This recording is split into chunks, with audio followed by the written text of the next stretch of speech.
My girlfriend told me she was pregnant, so I had arranged to move all her stuff out behind her back.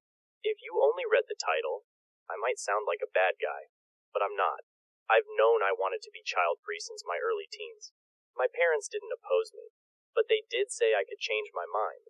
Since I'm not an only child, they'll still get grandchildren. When I was 20, I got a vasectomy. When I was 22, I met my girlfriend.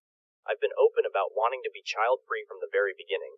I remember telling her about my vasectomy, but, to be honest, I think there was already alcohol involved. So, I'm not sure if she remembers. We were dating for a year and a half when she moved in with me. I'm now 25.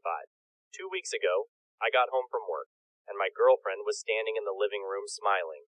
She showed me the positive pregnancy test. Thinking it was a TikTok prank, I played along.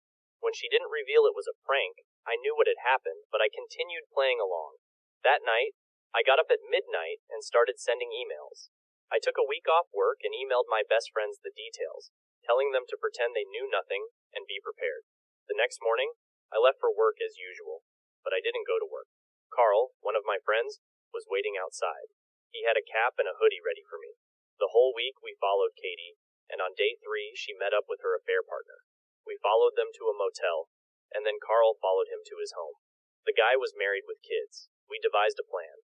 I convinced Katie to go to her parents' house to tell them the good news last Saturday. While there, I gave my friends the keys to my home. At Katie's parents' house, we had lunch with the parents and siblings first, and then Katie told them the good news. Everyone was happy. After a while, I got a call I had to take. It was my friends telling me they were done and ready, so I asked to make an announcement. I pulled Katie aside in front of everyone. I bet they thought I was going to propose. I started by telling how we met, how much she meant to me, and ended with, "And that's why it hurt so much that you cheated on me and got pregnant by someone else." The room was silent. Katie looked shocked. She started telling me it wasn't a funny joke. I said I'm not joking. The moment you told me you were pregnant, I knew you cheated. I got a vasectomy 5 years ago, and I go to checkups every year. So if you're pregnant, you have cheated. At that moment, her phone rang. I told her to answer it. It was probably AP's full name. You know, the real father of your baby. Probably wants to talk about you moving in. Not sure if his wife and kids are going to like that. What happened was that my friends had loaded up everything of Katie's in a U-Haul and brought it to AP's home. When they called me, they were in front of his home for the final part. They rang the doorbell and asked the AP where they could put her things. He was confused, and they handed him and his wife a folder with pictures of him and Katie. And Carl said, "Since OP is kicking her out, she needs a place to stay. We're just here delivering her things. And since you don't want the woman who is pregnant with your child to stay on the street, we assumed you would take her in." AP called Katie, yelling that she ruined his life, and he never wants to see her again. After hearing him scream over the phone, I said, "Oh, so his wife doesn't want his mistress and their affair baby living there, so you'll have to stay here, with your parents." With that, I walked away, leaving a crying Katie and her confused and angry family behind. My friends brought the U-Haul with her stuff to her parents' house after the AP refused to accept it. I went home where my sister was waiting for me. She knew everything. This was not part of my plan, but Carl knows me so well. I broke down and cried in my sister's arms. She stayed the weekend taking care of me, allowing me to grieve and process the betrayal. It's been a week since I dumped Katie at her parents' house. My boys cleaned out my home and brought everything of Katie's to her parents. But because I didn't have time to mark everything that was Katie's, the boys didn't take everything that belonged to her, and they even took some things of mine. So I called her sister to arrange a meeting to exchange our belongings. The sister agreed under one condition, a sit-down with Katie to hear her out.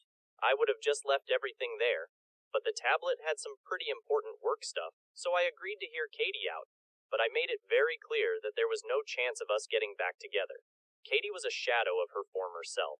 She started with small talk, but I quickly told her I wasn't there for that. She wanted to apologize. Here is where I almost lost it.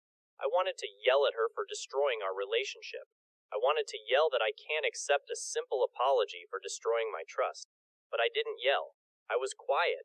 I didn't accept the apology. I also didn't reject the apology. I just said nothing. She asked why I never asked why she did it. I said there was nothing she could say to justify what she did, so it didn't matter which excuse she came up with. She said she really thought the child was mine because of vasectomy with yearly checkups, and she was hoping that I would change my mind about being child-free as soon as I saw that she was pregnant. I told her that was a very dumb assumption. She told me she thought it was unfair of me to expose the affair to her family. I didn't have to do that. My response was, that's right, I didn't have to. I chose to. Just like you chose to cheat on me. Just like AP chose to cheat on his wife. These are just the consequences of those choices. She asked me if we still had a chance if she aborted the baby. I told her keeping or aborting the baby wouldn't change her betrayal. She can do what she wants. We are not getting back together. I was done. I heard her out. She didn't tell me anything I didn't already know. So I got up and took my stuff and was about to leave when she said, I love you. My response was, no, you don't. If you loved me, you would never have betrayed and hurt me like you did. I loved you, but you destroyed that too. With that, I left, and I could hear her sobbing. I've also learned that the affair partner is kicked out of his house. They are divorcing. He ended it with Katie because he blames her for ruining his life. I don't know what Katie is going to do with the baby, but it's not my problem.